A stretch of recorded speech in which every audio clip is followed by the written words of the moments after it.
Hello, valued listeners. We are back again with Hentie. As you may recollect, last week we were discussing the occult.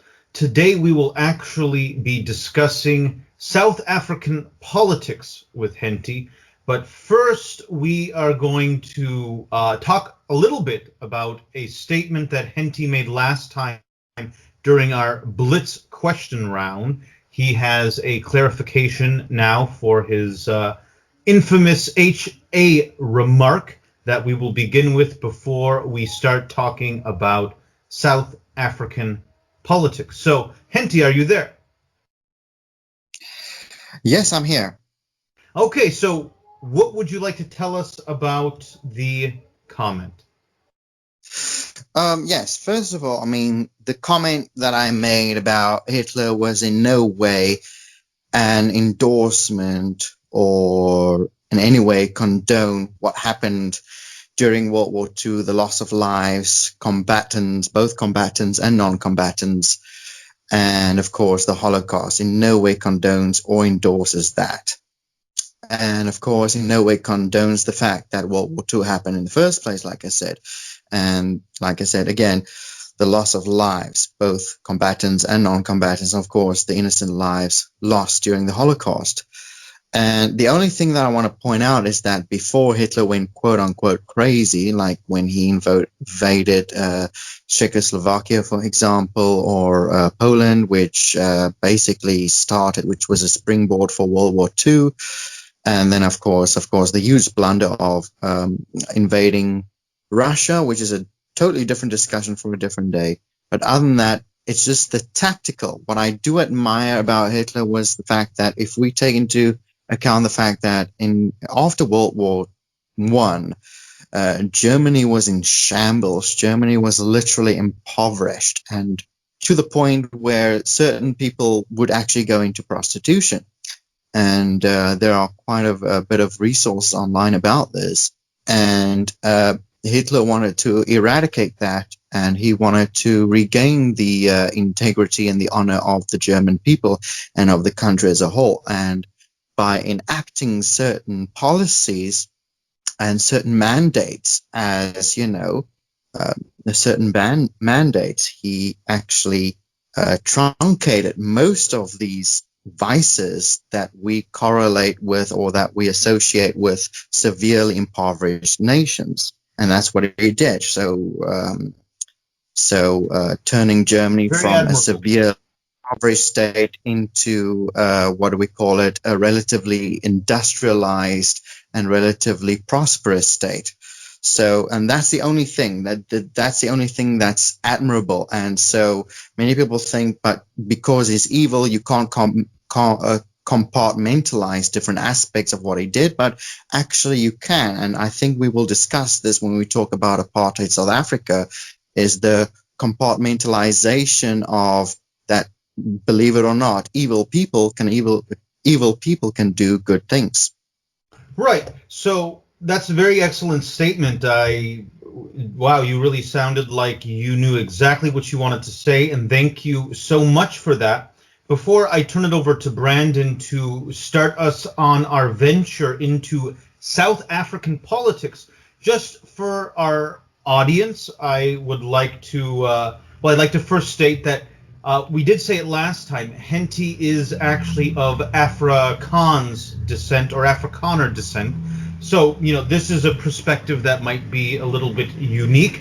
But secondly, just the question I would like to throw out there, what we all would wonder before we go, how would you describe your politics? Are you conservative? Are you liberal? What do you have to say about that before we get into South Africa itself? All right, so let me make a distinction between South African politics and international politics. I'm I mean, I suppose they overlap to a certain degree, but I would say mostly in South Africa, I veer more towards the right, although not too far from the center. Whereas internationally speaking, I veer more towards the center, slightly right instead of more towards the right off center, if that makes sense. It does.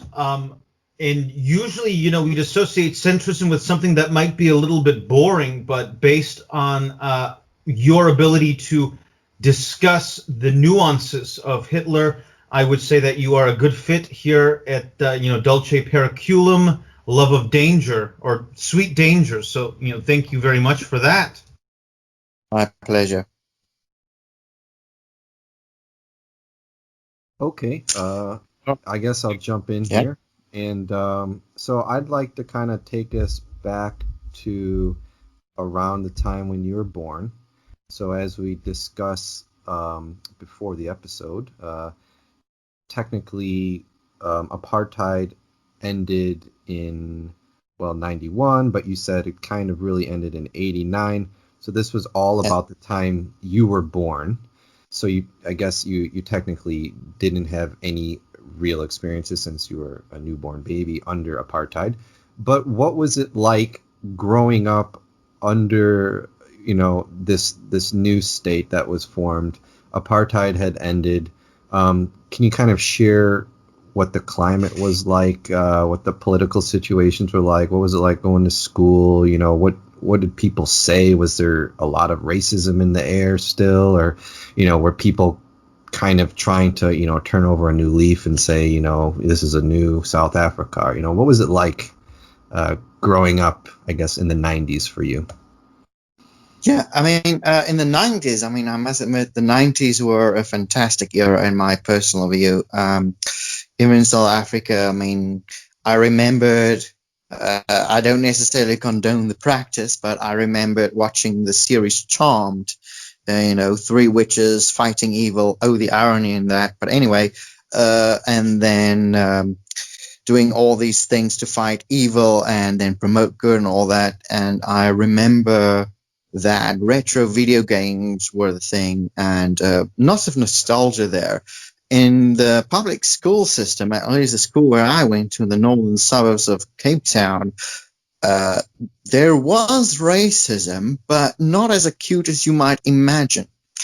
What is interesting is people even started, even from, actually before the 1990s, but let's not go into that right now, but people were already in interracial relationships. Not many, of course, but some people were already in interracial relationships in the 90s in South Africa. Now, that is quite frankly unheard of, coming fresh out of an apartheid regime. You would think that people would stick to their, what you might call stick to their niche, stick to their group, and not intermingling with any other races, but that was not the case. It was illegal under apartheid, correct? Like to actually date, but certainly to marry. Correct, but towards the end, P.V. Botha, who was the latest prime minister at the time, before F.W. de Klerk took power, even he made a few concessions regarding a few interracial relationships. Now, of course, those were not universal or even nationally mandated, but they were still concessions. Now, there were a few circumstances behind that, a few special circumstances. I cannot exactly go into them because there were many political reasons behind them and stuff like that, and I would have to do more research to give an answer to that potential question. Okay, so how about going to school? So schools were racially segregated under apartheid. When you were going to school, obviously this was after apartheid. So was your school racially integrated, or was it still like? Actually, it was the majority of students were white. The majority of students, but black and colored students. Well, I know colored is a bit of It's a cringe-worthy term for Americans, but in South Africa, it's not. It's an official distinction there, right? Yes. So, I mean, it's basically means mixed race, and yeah, like my American friend dated a colored girl, and he insisted that she should be called like black, and she said no, I should be called colored. She insisted that, and that's how adamant she was. And yeah, so to put it lightly, if you ever call a colored person in South Africa black, they might kill you. But especially we go to the gangster areas. But besides that, um, I would say that when I went to public school, there were quite a few black and colored people already attending my high school and my primary school. Now, of course, as you know, following the British education system, primary school is basically a combination of your version of elementary and middle school. And there were already black and colored people attending primary and high school at the time. So it was already in progress when I was like 7, 8, 9 years old. It was already in progress. So this was 1996 through 1998 and 1999, before the turn of the new century. Okay. Something I think would be interesting to talk about is maybe going off on a tangent a bit. Can you tell us how, during apartheid, how did the government determine? So there was these categories, like white, colored, like black, African. What was the other one? Maybe Indian or Asian or something like that. How did the government officially determine, who was in what category? Seems like a difficult task, especially for, people who don't, look obviously like, a white person. I guess the colored category would probably provide the most difficulty. No. And here's the thing that the thing is that there are some people that you might categorize white. And what's interesting is that when I look at them, I will call them colored, because I just know, just based on looks alone, that they're colored. Now, like I said, people might say, well, Hentie, you're part of a eugenics program, you're racist. That's not necessarily the case. The case is that the nuances in race is what I suppose the apartheid government focused on. I mean, so Asians are pretty obvious. Their eyes look way different than Westerners, and the skin tone and the hair. The hair are black and they're straight. Done, end of story. Nothing much to see there. Indians, on the other hand, they have dark color skin. They have the same what you might call facial features or eye features that Westerners do, but they have dark skin and they have straight hair, long straight hair. So they have straight hair. It's not curly at all, like people who are from Africa, or even mixed race people for that matter. And then you look at African people. Well, when you look at the skin color, you say, okay, cool, they're dark. I mean, you actually also get African people who are light-skinned as well, which is interesting. You do get African people who are light-skinned, especially the Khoisan. They're also light-skinned. You might even say that they are borderline white, but they're not. But you look at the eyes, because the eyes are slightly slanted, because they kind of look like Asian eyes, but they also have severely curly hair like African people do. And then you have, what's the other one I'm looking for? So we had Indian, black, and of course white. Colored. Yeah, colored. Yes, colored is different, because colored can have both Western features, like they can have the wide eyes like Westerners, like Caucasians, and the same bone structure, the V shape like Caucasians, and even kind of have straight hair like Caucasians, but there is slightly something different about them. And what is different about them is, I know one person who's actually colored, but you would say that she's white, but I know she's colored. And even she admitted this to me, that she's colored because she has a mixed heritage. Her ancestors were, mixed. But then again, technically, even Afrikaners, their heritage are mixed, but we'll go into that later.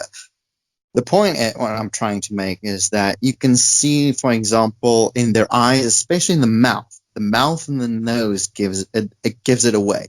So the lack of having a sharp nose, the lack of having relatively thin lips, you might say, might give it away that she is colored. And that gave it away to me, at least. And she admitted that, and that vindicated my viewpoint. Okay, so this was something under apartheid that was written on your birth certificate when you were born? So, No. no? I was born in 1990, so apartheid was already being dismantled. So, I mean, No, I yes, mean, being I one. mean, under apartheid, not you in particular, but under apartheid, the Oh, system of determining what racial category you were in, was that something that was written on your birth certificate, or was it some sort of medical examination, like later on in your no, life, or how, or when did they determine what category right. somebody officially was? Yeah, so I learned this in history because I was way too young to even understand or even perceive this. So this is what I understand. Your race is written on your birth certificate. If your race is ambiguous, they would wait until you grow older and they would examine you, look at you, and then they would determine your race, whether you're colored or white. For example, if a white man has a baby with a colored woman, then they would obviously have to, if the baby looks whiter than usual, they don't know, if they know who the mother is and the mother is colored and they know that the mother is colored, they would have to determine the baby's race later on. Some babies, actually, interestingly enough, were classified as white, despite the fact that they had white and colored parents. Okay, so it was kind of a mix between your ancestry and then how you ended up actually looking Looking, later on in yeah, life. And then I assume there might have been some sort of appeals process too, like the government decides, okay, you're colored, and then you say, well, wait, I'm not colored, I'm actually white, and then perhaps you well, I would could say, appeal and get the decision changed. Did you ever hear of for any example, situations like that? Because obviously the category you were put into was a very important, thing at the time.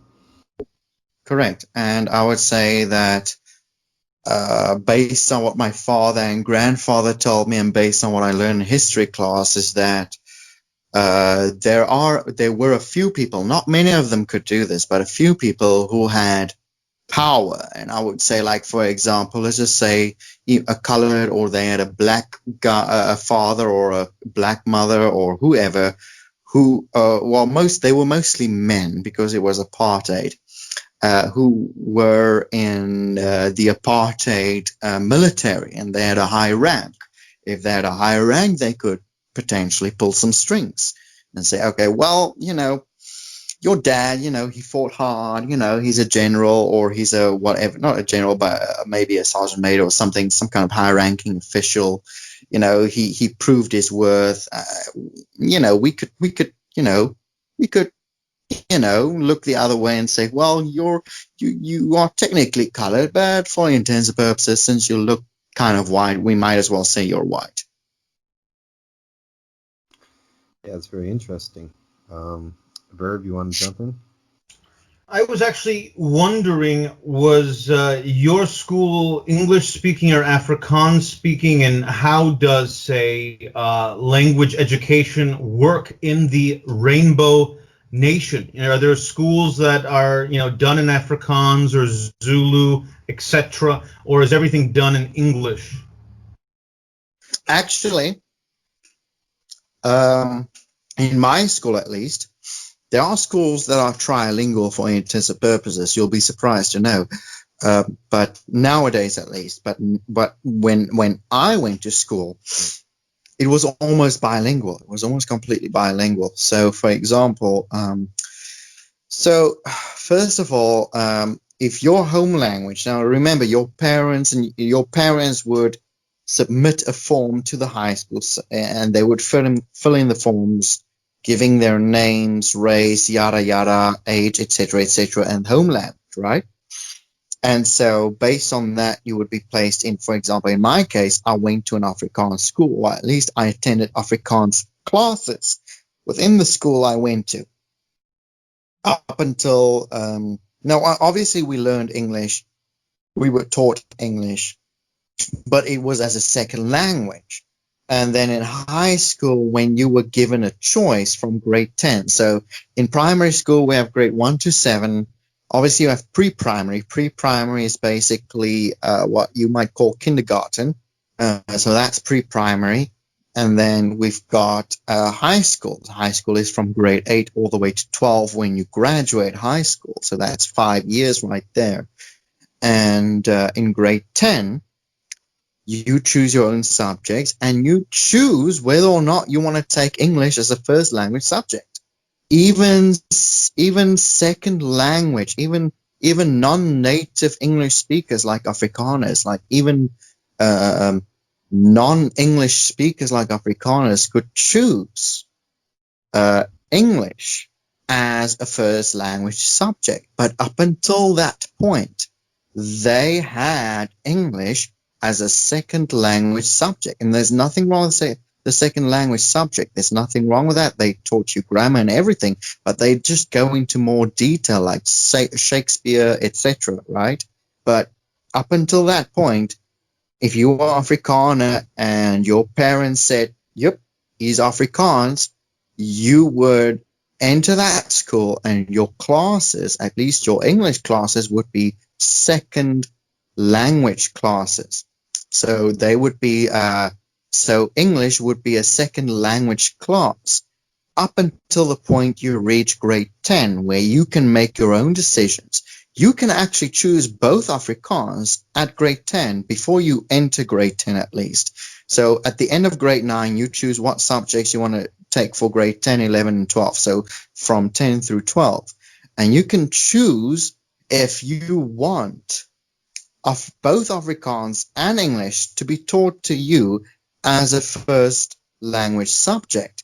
Or so you can choose Afrikaans to be as a first language subject and English to be taught as a second language subject to you. That's up to you. So there's some classes that you would be taking, okay, this is the history of South Africa. Some people would take that in Afrikaans and some people would take that in English, yeah? Correct. But given the fact that many people were both English and Afrikaans in, say, for example, science. So if you attended a science class, the teacher would speak both English and Afrikaans. And the students would understand both languages because you were taught that way. You were taught to understand and speak both languages. Now, what is interesting about even the English-speaking culture in South Africa, you were also, so Afrikaans was also taught to you, just like English was taught to you. And you would have to understand that language. So because they had the background of having English and Afrikaans taught to them, they are able to both speak and understand both English and Afrikaans. So for all intents and purposes, the biology class, the history class, the PE class, whatever you might call it, they were for all intents and purposes bilingual. The teacher had to teach the subject in both English and Afrikaans almost simultaneously. So, in other parts of the country where you would have a majority African population, would they also provide classes in, languages like Zulu or Bantu? I wish I had a clear answer on that. I wish I did. I do not, but based on what my friends have told me, they were mostly taught in their homeland. Okay, so at least further down the line. So let's just say more towards the 2000s or closer towards the turn of the new century, people were taught in their home languages. Mostly the predominant ones were Xhosa and Zulu, and they were taught in those languages in conjunction with English and maybe even Afrikaans, because as you know, they were reluctant to learn Afrikaans because they associated that with the apartheid oppressor. Did you actually click there when you said Hakosha? Sorry, what? Yes, I did. I Oh, wow, clicked that's there. amazing. Okay. You said you shouldn't say Kosa. You should say Kosa. Okay, that's beyond me at this point in my life. So kind of back, so kind of back to the politics. I actually have a question about the Truth and Reconciliation Commission, which I believe that occurred right after the election of Mandela, I want to say. Yeah. And I believe the goal of that was to basically excuse everyone on both sides who may have infringed on human rights. So you would have people who may have done terroristic acts on behalf of, the ANC. And I had heard there was a group called the White Wolves or something, and there was even a famous white Afrikaner terrorist who, had killed maybe even a dozen people, who also was part of for his role. So I'm just curious, what do you have to say about that, and also, its effect on South Africa today? All right. First of all, I mean, when you asked that question, I went to my bookcase to find a book. So because it has a few names, because they lived before my time. I was born in 1990, of course. You see. So okay. So one of the people who were part of the Truth and Reconciliation Commission, he's the one who was questioned. He was part of a biological weapons program called, let me just check here, called Project Coast, euphemistically called Project Coast. Now, Coast is a very innocent sounding name, is it not? But, I mean, in apartheid South Africa, you kind of have to use innocent names to cover up what you're really doing. So, so his name was, here we go, Wouter Basson. So what is interesting is okay, so I'll read it from you. I have the book in front of me right now. He was a former head of the South African Chemical and Biological Warfare Project. He was the quote-unquote public embodiment of apartheid state's amoral race superiority mentality, Dr. Death. Now, he was one of the people who attended the I'm pretty sure he didn't attend of his free will. He had to attend it, I'm pretty sure, the Reconciliation and Truth Commission. What is interesting is that I wouldn't say he was exonerated. That's the wrong word to use, but he got immunity. He got amnesty. And what is interesting is that Volkswagen got amnesty, but what is fascinating, rumors, and this is rumors alone, but I think this is plausible given the fact that they did not prosecute him after that. The fact that so what I'm about to tell you is plausible, I think, because of the fact that they didn't attempt to prosecute him afterwards. He had a lot of dirt on the ANC, like severe human rights violation dirt on the ANC, and when he attended the Truth and Reconciliation Commission, and even when they wanted to try him afterwards, they couldn't because he had severe dirt on the ANC. And that's why even people who want to fight the ANC are trying to wonder what that information is. But he's an extremely secretive person. He was actually, interestingly enough, he was the personal physician of P.W. Botha, one of the former prime ministers of apartheid South Africa in the 80s. That's quite interesting. So, do you think that overall the Truth and Reconciliation Commission was not beneficial to South Africans? No, it wasn't. It was just okay, tell us the truth, tell us the whole truth and nothing but the truth. And if it's verifiable and, you give the families, whoever the victims' families were, if you give them some closure, then we will give you amnesty. And that's what I learned in my history class. Because remember, like I said, this was before my time. I was barely 4 years old at the time. So what happened was, if you told the truth and nothing but the truth, then in certain circumstances, you would actually get amnesty. And some people were actually very pissed off at that. So it was quite conditional. Yes. Okay, very interesting. How about you, Brandon? Do you have a question? Yeah. So, Hentie, you were able to parse out quite honestly and intelligently the good and bad of Hitler. So I wanted to know if you could do that with apartheid. What was the good I'm and gonna. what was the bad? Okay. All right. No problem. I will do that by using one particular person I interviewed as a student back in the day as an example. So one day, we have something called security guards in South Africa. So they look after your car, make sure it's not stolen. By the way, they're not very effective, so don't trust them. But anyway, that's a side issue. The issue is that, okay, so he is a car guard. I park outside of university, and then we had a conversation. Like every time I walk by him, he says hi. I say hi to him. We have a short conversation. Every time I walk by him, our conversations would lengthen subsequently. So every time I pass him by, every time I pass him, our conversation would lengthen subsequently. And so, for example, day one we would just say hi. Day two would say hi, how are you doing? Day three would say how are you doing? How are your kids, etc., etc.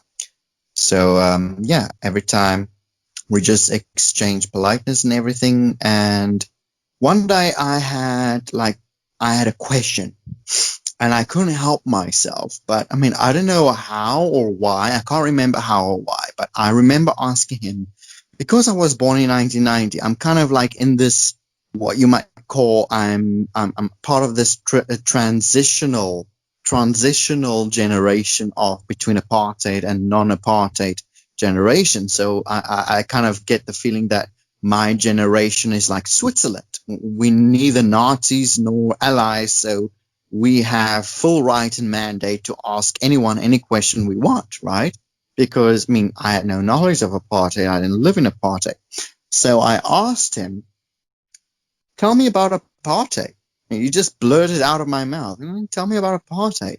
And you know what he told me? It was quite shocking. I was shocked because remembering in university, in school, at least within the first few years, I was quite liberal. I was like this liberal, I'm going to change the world, yada, yada, yada. Yay, I'm going to change everything. All the elites are going to die because they deserve it. They exploit workers, yada, yada, yada, etc. And then, because I was this idealist, I interviewed him. No, it wasn't a formal interview. Make no mistake, it was not a formal interview by any merit. It was just a conversation. So I asked him a simple question. I was like, tell me about apartheid. You know what was the first thing that came out of his mouth? The first thing that came out of his mouth was like, I felt safer under apartheid. And this was a black dude, a black guy in his 50s that I'm talking to. And he said, I felt Wow. safer apartheid. I was like, wait, what? And this is where my disillusionment began. That's where my disillusionment began because my political correctness wanted to chime in. My political correctness wanted to, slam him for being a racist, for being a pro-apartheid, for supporting apartheid. How dare he? That stupid scum. How dare he support apartheid or anything about that? How dare he say that apartheid did anything good? And then I did a reevaluation of history and of myself as well. So then I reevaluated myself. I reevaluated my sense of history.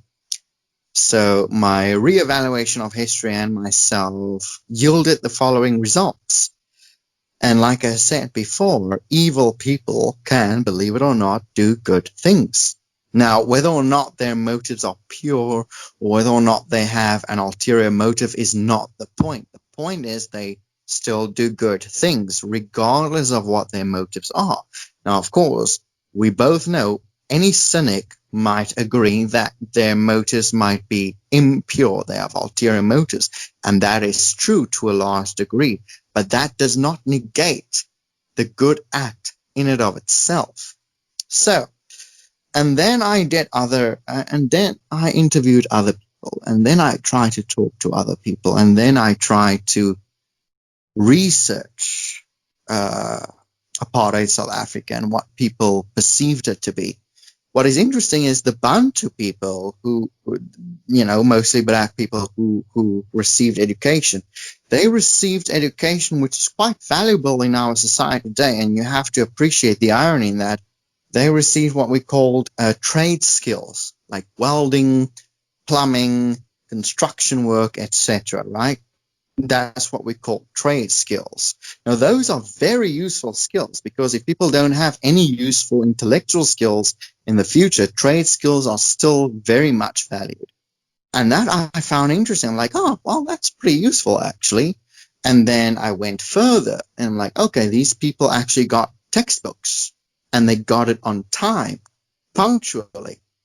And then the Bantu people, the people who were not white, were part of the apartheid education system. They also got free lunches. I'm like, wait, what? They got free lunches? I thought apartheid was trying to oppress these people. I mean, I'm not saying that apartheid was not racist. I'm not negating that because the thing is, I had a very strange conversation with a Swedish guy, and he's clearly in his early 20s. Otherwise, he wouldn't be saying this. But he said that, well, apartheid bad, democracy good. That's basically what he said. I'm like, well, no. Do you get the nuances? He refused to listen. I'm like, no. He's like, no. I'm like, no. And we just reached an impasse. I'm like, just, you know what, whatever, believe whatever you want to believe. And the fact of the matter is, he said, like, oh, could you tell me all of these people you interviewed? Did you interview all of the black population? I said, no. And I asked him, did you interview one? He could not answer my question. So I threw that back at him because he's from Sweden. That's pretty good. That's pretty good. Interested. He's not interested in South Africa. So I'm like, okay, so you're telling me that, in order for me to get information about South Africa, about my own country, I need to interview every black person in my country. I interviewed quite a few of them, and you'll be surprised what the results were. Well, sorry, you'll be surprised. Sorry, my tenses are quite wrong now. You'll be surprised what the results are, actually. Not were, because it's not like the results are no longer valid. They're still valid. So that's why I'm going to use the tense. That's why the results are still valid. So you'll be surprised what the results are. And he said, okay, did you interview anyone? He said, no. Okay, cool. And he just looked at me in a very scornful way and walked away, which kind of vindicates my point because that's what far left progressives are good at. Anyway, and what happened was I interviewed these people. I had a conversation with them, an empathetic, sympathetic conversation with them, a real life human-to-human conversation. What is interesting is that it's so easily negated. It's so easily neglected by the far left, and I don't know why. But anyway, I'm going on a tangent to get back on point. What I'm trying to say is that they got free food. They were taught trade skills, which are actually quite necessary in today's world, even with automation as a great threat. Trade skills are still important today. And I couldn't help but wonder if apartheid was truly 100% bad, because people seem to create these false dichotomies between, 100% bad, 100% good. There's no such thing in this real world. The real world does not warrant 100% good or 100% bad. There's no such thing. Okay, yeah, very illuminating. So to kind of boil that down, what I got from it was, so crime was lower, the government was probably run more efficiently, and you kind of teased at it, but were you saying that poverty overall was lower then? Was Yes. that the positives? Yeah. Okay, so yeah, those are three pretty important things to any government. Jacob, you want to jump in? Yeah, one thing that I've heard about is there is an issue with migrants to South Africa from many other parts of Africa. I've Yeah. seen these stories about Nigerians who come and literally they face hate crimes from black South Africans who don't want to have anything to do with Nigerians in their country. Many of us foreigners think, wow, it's very we have this narrow view where like, hey, these are all, they're both black Africans and they're both theoretically oppressed by the white minority in South Africa. Why are these black South Africans, killing Nigerians over this sort of thing? And I just think this is a really fascinating topic. I'll Take a give swing at it you for us. hints. Sure. I'll give a few things. Apartheid South Africa built maybe the first nuclear reactor in South Africa in the late 60s to early 70s. Whoever in Africa wanted to study nuclear physics either went to South Africa or they went abroad. One of those two things happened.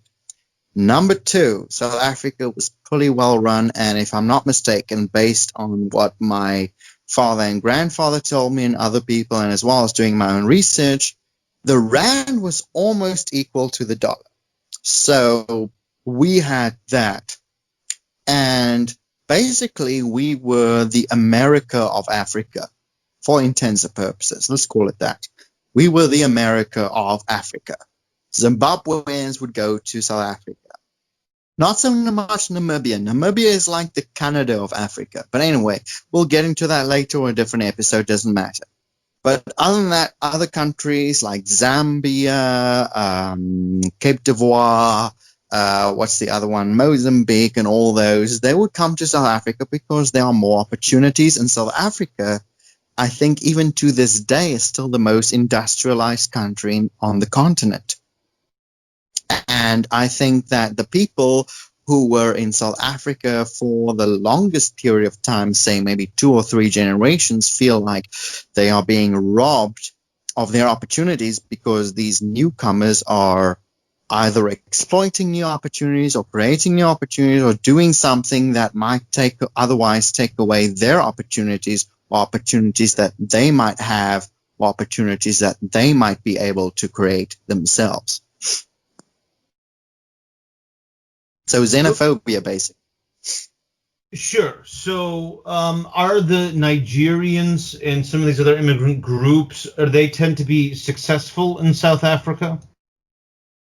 They tend to be exploitive. Sorry, let me use the correct word. Sorry, exploitative. Yes, that's what I'm looking for. Exploitative. Because, for example, I would go to a 7-Eleven, an average, well-known 7-Eleven, or any other store endemic to South Africa, and I would buy let's just say a 330 milliliter can of Coke. Okay, sounds fair enough. All right, 330 milliliter can of Coke. I'm buying it for 6 rand. The other guy is selling it for maybe 9 rand. The Nigerian-owned store is selling it for 9 rand.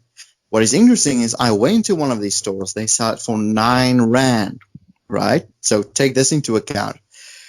They sold a 500 milliliter bottle for 9 rand, but they also sold the 330 milliliter for 9 rand. I was like, wait, what's going on? I mean, there's something mixed up. I mean, the one that has more volume in it should cost more, right? Logically speaking. The one that's less, 330 milliliters, it costed the same price. And that's when I realized it was exploitative. And you go to any of one of these stores, especially during the international lockdown thanks to the coronavirus in South Africa, they exploit the living crap out of South Africans. You have to pay up to $100 for a bottle of brandy. You have to pay up to, we don't usually pay $100 for a bottle of brandy, just so you know. At best, we pay $30. At best. And this is good 30-year-old brandy I'm talking about.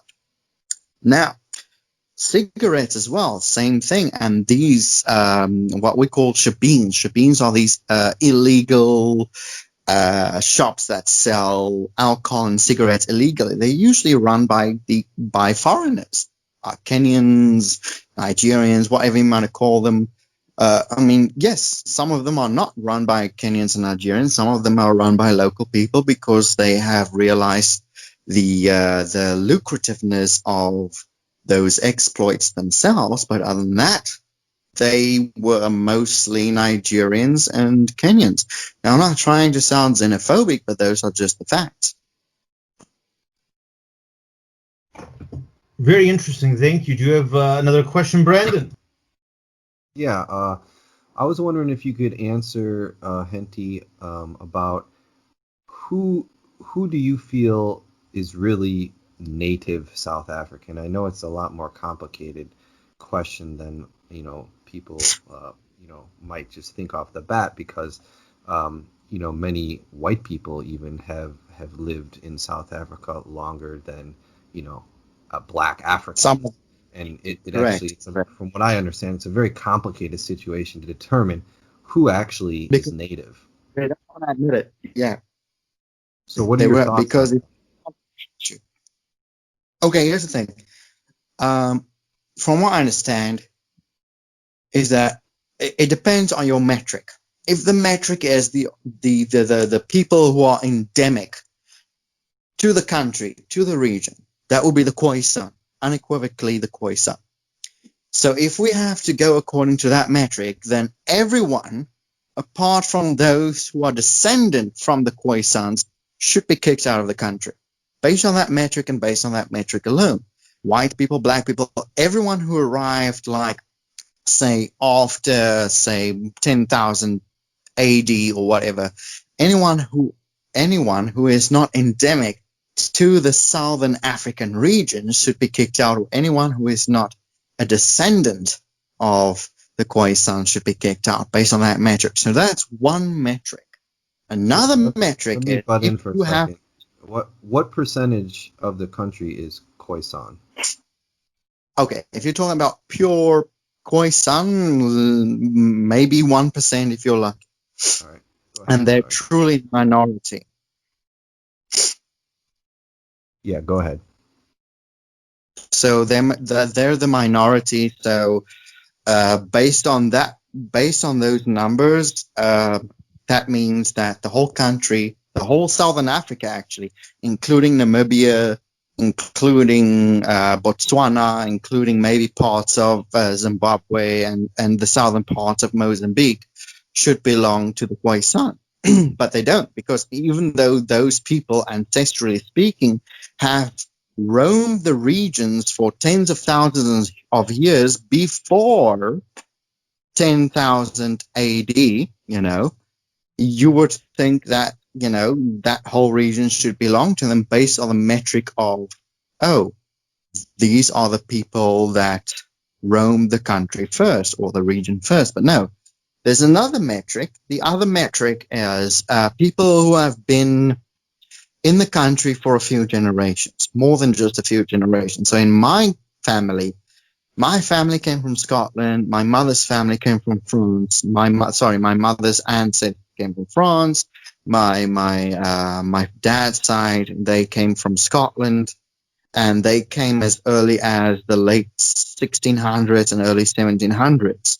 So my family, and there is actually a library in Oudtshoorn. You can Google this. I can send you a link if you want to.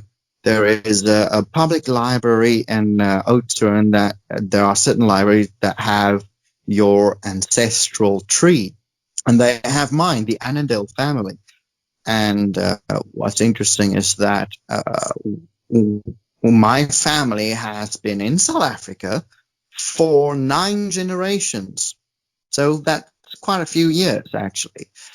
And that was before quote unquote darker skin. I'm saying quote unquote because, apparently it's politically incorrect to say that darker skinned people came later, but that's just the reality. Darker skinned people from the northern regions of Africa actually came later, and many people don't want to talk about that. So if you want to So the second merit, if you want to allocate land based on the second merit, you would probably use, I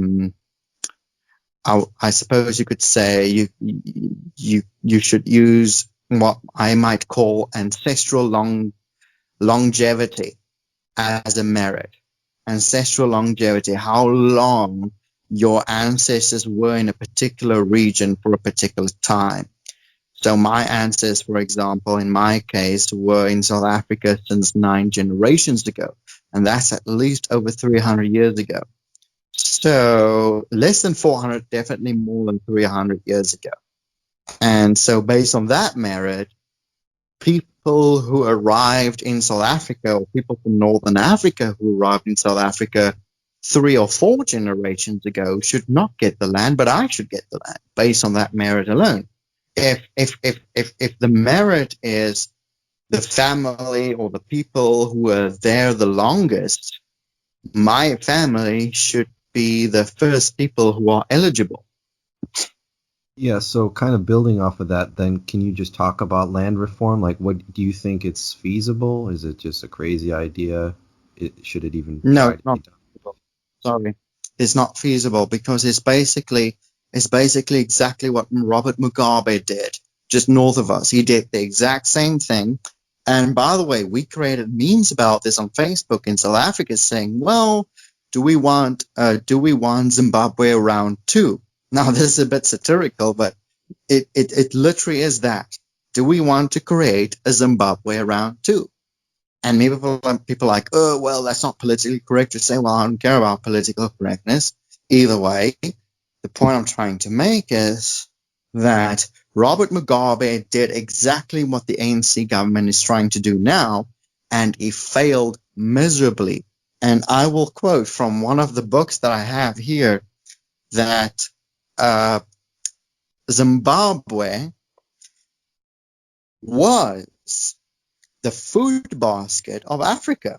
Don't believe this? Yeah, because Zimbabwe has extremely fertile grounds. Extremely fertile grounds. It's any farmer's dreams, any farmer's ideal to get land that is that fertile, extremely fertile grounds. So they cultivated those grounds, and that it yielded a lot of crops, a lot of fruit, vegetables, and you name it, even cattle. Cattle feeding on the crops of whatever they eat, and then obviously growing those cattle, and then obviously creating a meat industry. And then it went from that. So to quote someone, one of the journalists, and by the way, you can actually buy this book. I'll name it for you. It's a book called 50 People Who Stuffed Up South Africa. You can actually look it up online. It's actually, I think it's on Amazon. 50 people who stuffed up South Africa. Stuffed. So they would have used the bad, profane word, but they did not. But so 50 people who stuffed, Stuffed, stuffed up South Africa instead of the other word. Anyway, so to quote them, Zimbabwe went from the food basket of Africa to the quote-unquote basket case of Africa. So from the food basket of Africa to the basket case of Africa. Totally different meaning, totally different denotations. And so the latter denotation is always something that is a bit reminiscent of what you might have seen from The Silence of the Lambs. For example, you go to a basket case center, you go to a center where people are locked up. And it's interesting because literally the Zimbabwean dollar went into severe what you might call inflation. So the inflation went up sky high, and you had to have a bread would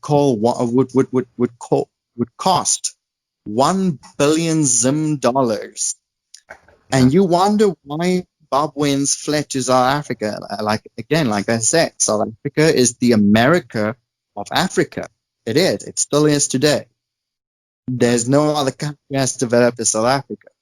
And they fled to South Africa and yada, yada, yada, and the rest is history. And then xenophobia began. Apart from that, is that Mugabe tried land reform. He tried it. It failed miserably because the people he was hiring, instead of the people who were farming the lands, who bought the land, they were incompetent. They were inexperienced. So these were black people, of course, the locals, whoever you might call it. But compared to the white people, I mean, quite a few white people lived in Zimbabwe back in the day. And before the land seizures, I mean, the white people were the ones who had intelligence, they had knowledge, they had the competency, they had the knowledge and experience regarding the cultivation of the land, and these people did not. So Mugabe literally took away their land. Said, okay, bye-bye, whitey. You have to go away now. Bye, white guy. You're white. You're the oppressor. Go away. Oh, here, local black guy. Here, take the land, cultivate it without having any competency or knowledge or experience. That was a horrible decision. It was an epic fail. So we're kind of running out of time here, and we might want to squeak in another blitz round to see if we get another amazing answer. So I was just curious, I think the final question, and it's another big one. What do you make of the famous farm murders? Do you have any opinions to share with us about that? They are racially motivated because of the brutality. So, I mean, obviously you get other people who are brutally murdered in other sectors, in other areas of, in other areas of South Africa. So you get something what we call, like Nelson Mandela's wife was infamous for that. Necklacing. You might have heard of that, necklacing. So you put a tie around someone's body, burn him, and boom, there they go. Apparently that was the, but no. So it's definitely racially motivated because compared to other murders are just petty and just vile in general. But compared to farm murders are particularly vile. So imagine this. You get black children, black women, whoever being raped and killed and stabbed to death with a broken glass beer bottle, say, because that's actually what happens, believe it or not. That's why we're the rape capital of the world these days. Nothing to be proud of. And then you have a small white child and a grandma, whoever, and their tongues are cut out, their eyes are cut out, their genitals are cut out, and then the small child is put in a pot, literally boiled to death. They kill the child in a horrific manner, boil the child, they either fry the child to death like it's Hannibal Lecter or something. And I'm like, well, there's obviously a discrepancy between the average murder and the murder of your average farm family in terms of brutality. Right. So to tie this potentially back to the last episode, when I heard the descriptions of these murders that are just so far beyond the pale, I sometimes wondered if literally we're talking about, does this tie back to some potentially occult motivated or something from local pagan African religions? Because you hear about the witch doctor, and I've heard about them kill. Yeah, go on, answer. Yeah, sure. So I mean, yes, you said witch doctors, right? So witch doctors. What is interesting about witch doctors, they actually require body parts.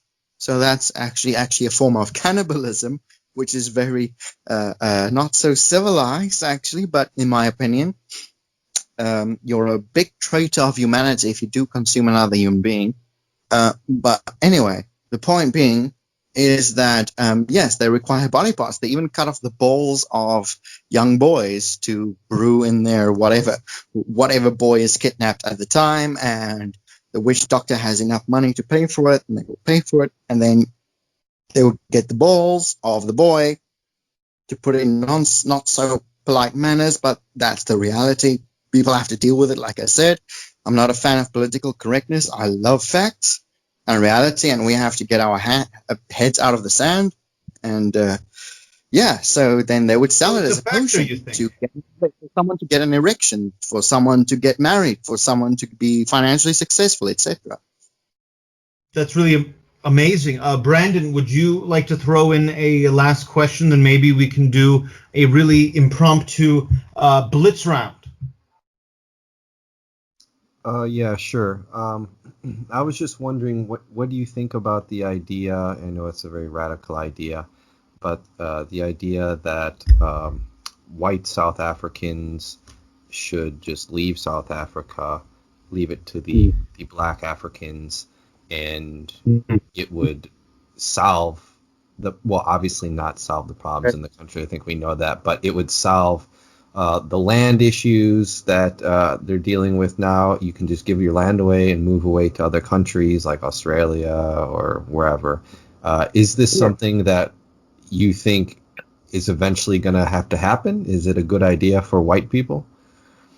I think it might happen one of two ways. Either, by the way, the South African government will force white South Africans to stay because they're competent in their fields and they have to stay because to get the economy running, or the alternative is to let everyone leave and let South Africa become another Zimbabwe. Like I said before, I think I kind of indirectly answered that question by saying that Robert Mugabe tried that. It failed miserably. It became the basket case of Africa, and no one wants to go to Zimbabwe. So that's number one. Number two, the merit is to let everyone go to the country, or what's the word I'm looking for? To let everyone go to the country of their ancestral origins is simply false. It's unfeasible at best. It's unviable, and it's psychotically delusional at best, at worst. Sorry, yes, psychotically delusional at best, because even if you do that, it poses a logistical nightmare. If everyone had to go back to their ancestral homeland, it's a logistical nightmare. How do you control all of that? How do you know that the people who are really from the ancestral origins of this regions are really from the ancestral origins of that region? How do you know that? How do you monitor that?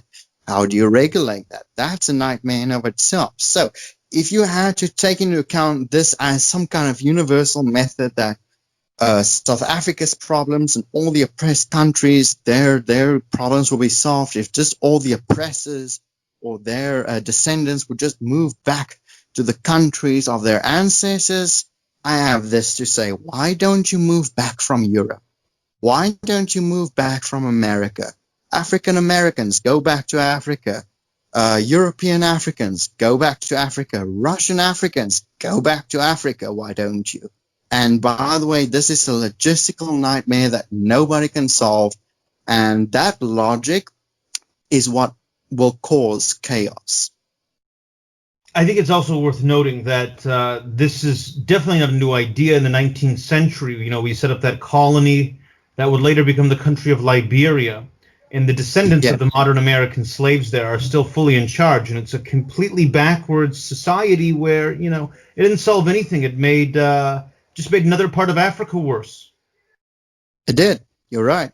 Yeah, to kind of mention something about that, too, a lot of people don't realize that when the African Americans went over to Liberia, they mistreated the local black Africans, and basically they didn't enslave them, but they subjugated them, right? And they kind of created a class system. So it was the African Americans now had the power, and the local Africans were second or third class. Correct. Exactly. I mean, it's like the typical example of the oppressed becomes the new oppressor. That's basically the story of history at this point. So You're right. You're right.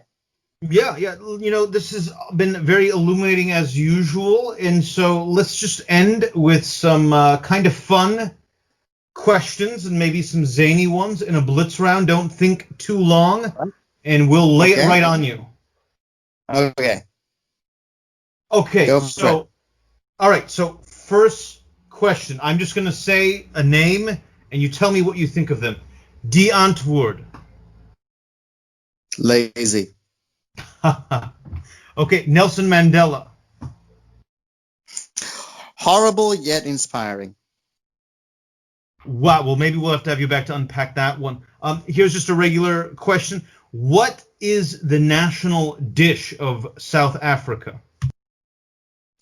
Barbecue, or we call it braai. It's quite different. It's the whole enchilada. It's everything you want. It's I'm not going to go longer than that, but it's just meat and vegetables and salad, and it's just wonderful camaraderie. Excellent. Brandon, do you want to jump in? Sure, I'll just add one. Maybe you can take a little bit longer, but try to be short. Your craziest South African story. Apart from my occult ones, well, that's my crazy South African. Only in South Africa type story. All right. So what happened was, someone made the announcement. I was in grade 2. Someone made the announcement to go to take a picture because they wanted to, because the media was there trying to take the picture of the grade 2 whatever age rugby team. I was not on that team, but I volunteered anyway, and I was I was actually in the newspaper the next day. That's interesting. So I did not merit, no merit whatsoever. I said, I want to go. I want to have my picture taken. I did, and I ended up on the newspaper. The teachers and the principal said nothing. I'm pretty sure I know why. Looking back now, I know why, because they want to save face. But I just decided, well, I didn't play in the rugby team, but I just want to be on the cover of some, newspaper. So let's go. So I did it. Excellent. So, you know what? That can be our closer. And thank you so much for being on here again, Hentie. And do you have any last thing that you would like to say? Whenever you research apartheid, do it thoroughly. Don't just think in terms of a false dichotomy. It's good, it's bad. Don't think in terms of ones and zeros. That's false. Do some research. There are significant nuances. Excellent. Brandon, would you like to close it out for us? Sure thing. Yeah, just again, thank you to you, Hentie. Very great episode. I learned a lot about South Africa. Thanks again for everybody who's listening in, and we will see you guys next time on the Paleoconnection. Bye.